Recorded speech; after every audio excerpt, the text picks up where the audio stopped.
Alright, so this is section 1.5, and this is kind of our very early introduction into algebra.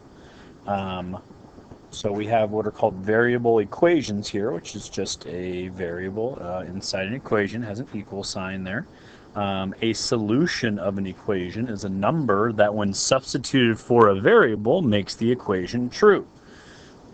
So here's a few examples. So if we were asking to tell whether the value of the variable is a solution of this particular equation, 9 plus 3, n plus 3 equals 9.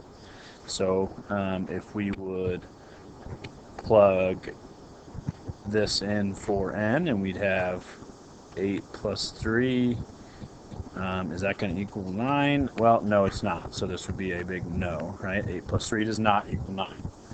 If you would plug 6 in for 3, well then, yes, that does equal 9.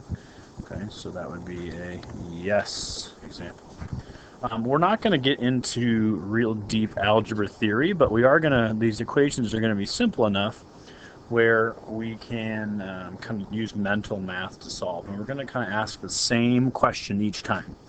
We're going to kind of almost turn the math equation into words. So, for example, we would ask, well, 3 plus what number equals 15? Well, that number has to be 12. So we're going to say y equals 12.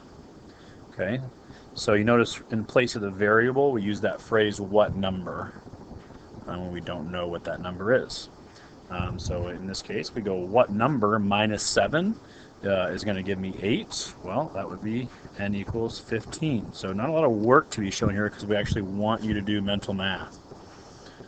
Okay, just a reminder that when we have a number and a letter squished together, number and a variable squished together, that does mean multiply. It's the only time where you don't have to have an operation, and we should know what it means. Okay, I kind of call it the squish together rule. So in this case, we're going to say 6 times what number is going to give you 24 equals 24. Well, that means x has to equal 4.